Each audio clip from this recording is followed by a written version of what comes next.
Sisi ni taasisi ya umma, maanake ni taasisi ya jamii. Na majukumu yetu yote haya tunatekeleza ili kukidhi mahitaji ya jamii.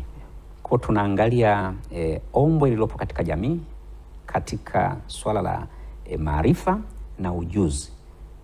Na sisi ndio tunakuja na mitaala ambayo inatengeneza sasa namna ya kujaza hilo ombwe. Sasa kwa hiyo mitaala yetu naangalia hiyo. Na ndio maana ni kueleze tu kwa mfano kwa sasa hivi tuna mradi mmoja ambao unajibu sana swali lako hilo.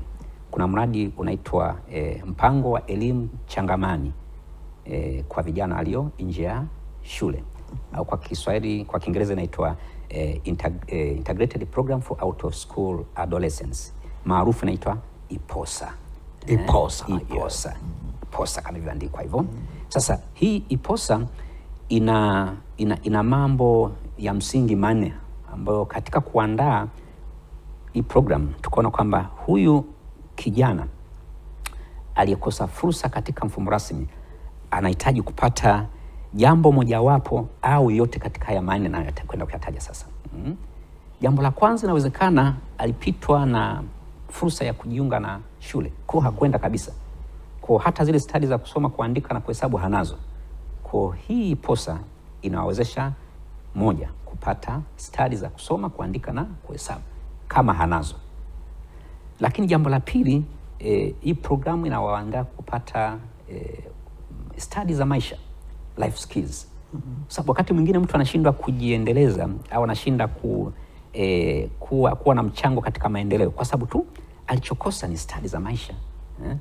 Mnaishije na watu, changamoto zikiwepo unaipukaje, kukiwa kuna njia gani za kupambana na ugumu wa maisha. Kwa ni stadi za maisha. Lakini jambo la tatu ni stadi za ujasiriamali. Sasa ujasiriamali unahitaji tabia fulani, wakati mwingine inahitaji tu watu kuwapatia maarifa na ujuzi namna kutumia fursa zilizopo ili wapate kujiendeleza. Kwa sababu wakati mwingine unakuta kijana anasema nimekosa fursa kwenda shule. Unafanya nini? Sifanyi chochote. Wakati unamwona kabisa kuna fursa ambazo zimemzunguka ambazo hajatambua kwamba hizo zingeweza kumtoa. Kwa huu mradi pia unapatia nyenzo ya stadi za ujasiriamali, entrepreneurship skills. Na jambo la nne, inapatia stadi za tunaita mafunzo ya pre-vocational skills, yani ufundi wa awali. Sasa ufundi, vitu vingine vinahitaji tu upate mtu mafunzo fulani, sio muda mrefu, uweze kutengeneza vitu fulani katika maisha yako, sababu sio kila kitu kinahitaji kuwa na ukasomee sana miaka kadhaa.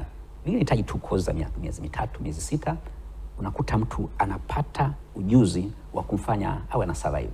Kwa hiyo mambo manne ya hii mradi wa IPOSA. Sasa ulivyotengenezwa huu mradi au program ni kwamba kwenye mazingira husika vijana tunaangalia fursa zilizopo na aina ya maisha na aina ya shughuli zilizopo katika maeneo yale. Na huko kwenye mikoa ambao na halmashauri tulikopeleka huu mradi, shughuli zinazofanyika pale na vijana ni kulingana na hali ya maisha pale mazingira. Nitataja baadhi ya maeneo ambayo huu mradi upo. Sasa hivi mradi huu uko kwenye mikoa 16 ya Tanzania bara. Na ulivyokuwa unaanza mradi huu ulichukua mikoa 8 tu ya awali, kiwepo Dar es Salaam, Mbeya, Iringa, Njombe, Tabora, Songwe na mingine. Sasa hii ilifadhiliwa na wenzetu wa UNICEF. Wakafadhili mikoa 8 na inaendelea mpaka sasa hivi. Lakini baada ya kuona kuna mafanikio katika mikoa hiyo 8, wakaja na wenzetu wa CARE International na Plan International, wakafadhili mikoa 2 ya ziada, kaja Shinyanga na Katavi. Kama mikoa 10. Tumeendelea baada ya kuona mafanikio ni makubwa, na huu mradi unapunguza sana ombwe la ajira kwa vijana ambao wamekosa shule, wako tu mitaani, wengine wanaitwa vijana au watoto wa mtaani. Lakini kumbe kukosa shule kwenye mfumo rasmi isiwe sababu ya vijana kuzurula. Taasisi ya watu wazima inaandaa mitaala ya kuwachukua na kuweka pamoja, kupata ujuzi wa kuwafanya waweze na wenyewe kujitegemea na kuchangia pato la taifa.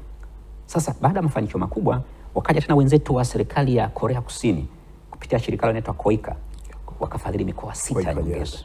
Kuna Pwani, Singida, Simiyu, Manyara, Tanga na nafikiri Simiyu nimesitaja, kwa mikoa 6 aliongeza. Sasa hii sasa ndio ipo sasa katika utekelezaji wa awamu hii ya pili ya mradi wa KOICA. Kwa hiyo huko kote, kwa nini mikoa hiyo? Yani kuna uhitaji maalum ambao tumeona, na vijana waliokuwa mahali huko wanapewa maarifa na ujuzi ama stadi kulingana na mazingira yao ili waweze kujikwamua katika maisha yao.